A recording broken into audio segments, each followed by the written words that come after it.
everyone, Jess here, and today I'm joined by Alex Reyes, Chief Strategy Officer at Cebu Pacific. Thank you for joining me today. Thank you for being here. Bye. It's a pleasure.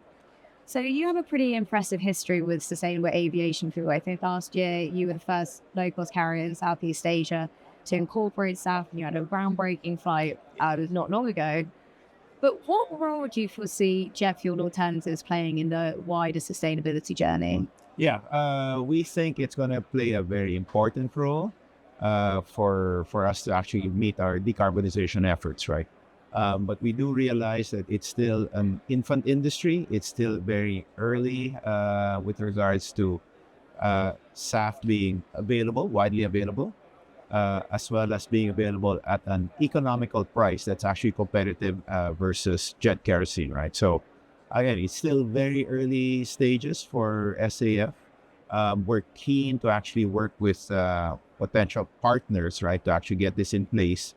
Our operational requirement is it should be available at all of the stations that we fly to, right? So not just in the Philippines, but we have about 25 international stations where ideally it's available there for us to uplift and consume in those ports.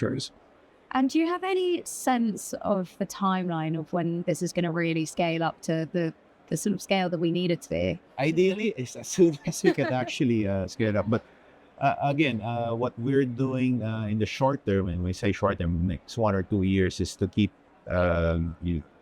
meeting with potential suppliers to say, hey, when you make this available at the right price, we're very, very interested to buy it and to purchase it and incorporate it into our operations, and to make sure that we have access to the volumes required, right? Because right now there's still very few plants in the region that's actually producing SAF. I mean, there is the Neste plant here in Singapore, which they said is the largest SAF producer already in terms of rated capacity. But there's still quite a lot of plants that have to be built in the region so that the supply is actually available. And we think that's going to take several years. I mean, from design and actual construction into actually getting the plant up to full capacity is probably minimum 3 to 4 years. Right. So we have a little bit to wait. Yeah, but it's conversations like these that are really going to encourage and capitalize the growth. Yes. So on our part, we do want to keep encouraging capital to flow into the sector, because we're saying, hey, we really need this, and we need it in large enough quantities, right, to actually meet our decarbonization goals. So just sort of signaling when you're ready, we're ready. Yes. Fantastic. And broadening the scope of potential challenges, as the industry responds to this question of sustainability, what are the other great challenges and also opportunities that lie ahead? Well, I think one of the big challenges, and that we have to actually make sure that the entire aviation industry and all the stakeholders are aware of, I mean, there's a cost to do that transition and the transformation, right? And who's actually going to end up paying for this transformation?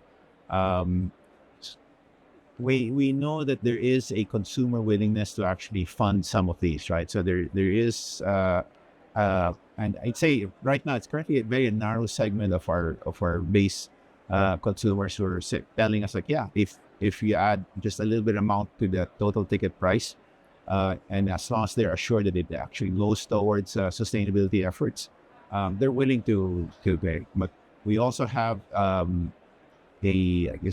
deep segment of our own. I was like, no, I don't want to add to the cost of the travel of the ticket, right? So I think it's going to be very difficult to actually make sure that the equation is right, it's balanced, that there's a cost, but there's also sort of the funding coming from ultimately it should be the consumers who actually end up keep funding this, so that we transition successfully into the new world of net zero flyings. And I know that scope 3 emissions are an area that a lot of people are sort of struggling to address. Are you doing anything to proactively address these, or is that further into the future? In terms of our own sustainability journey, because what we just finished recently was to do a detailed study on what our scope 3 emissions look like, right? So that this is a very difficult area to actually pin down, right? But now we actually have a much better estimate of what the Scope 3 emissions are. We have very good data with regards to our Scope 1 and Scope 2, but it was always the Scope 3 is like, does it add 25% to our total emissions? Is it 20%? So we did finish that study last year. We're still in the process of actually digesting and processing it. And so are there any changes to our core strategy that we should be doing in order to help address the Scope 3 emissions? So that's still a work in progress. I mean, we just finished the whole accounting part of it. But just to give you a flavor of what's actually happening, it's clear that a lot of our own suppliers are further back in their own sustainability journey, right? So we are with the big suppliers talking to them saying, you have to start giving us estimates as to what your products and your services are generating in terms of emissions, so that we can incorporate that as well into our own thinking plans. And it's so important to get that sort of base layer of data and understanding before you start targeting. Otherwise, you might just be focusing your energy and not. Yes, yeah. It's always going to be a Pareto optimal approach, right? What are the 20% of the activities that deliver 80% of your results, right? So it's what are the small or the limited number of things that you can actually do and implement so that it gives you the 80% reduction in big bulk reduction in your carbon emission. So. And just expanding on this, what are some of the ways that you're actively translating your net zero strategy into tangible change? Yeah, so the parts where it's actually so much more in the supply chain in the Philippines can actually deliver it. That's where we've made a lot of progress. So, for instance, in our main base, Manila, we're operating a small little network of passenger buses that take passengers from the terminal to the aircraft, right? Because it's not all contact bridges. There's a lot of remote base that we operate aircraft from, and we need to take passengers to and from there. So we have a small fleet of ICE vehicles, diesel-powered buses. They're about 25, and they're constantly emitting that level of emission. So what we did last year, and successfully, we did a pilot to say, okay, can we actually get electric buses in place so that we'll start replacing the diesel-powered buses over time, right? It's not going to be an overnight activity that instantaneously. We did need to pilot a program. We did need to search for a supplier who would actually give us the buses and provide the vehicles and to take care of all of the maintenance and all that associated with it. Plus make sure that there's places where they can be plugged into so that they can actually operate on a 16-hour basis, right? So that is all done, and then now it's actually to scale it up so that and to put it into a well thought out program so that eventually we do get to a point where we're able to completely replace those diesel-powered buses with the electric option. And again, that's just one part of it, because we do operate also a network and a fleet of other diesel-powered vehicles. So all of our ground support equipment is diesel-powered today. So our program is to at least work on that, completely replace it over time. Again, it's not going to be overnight. Yeah. It's going to be a multi-year effort to get us there. But we can plan for and envision a time like a few years from now, there's no more carbon coming from all of our ground equipment, whether it's us who owns it or a service provider that actually needs it.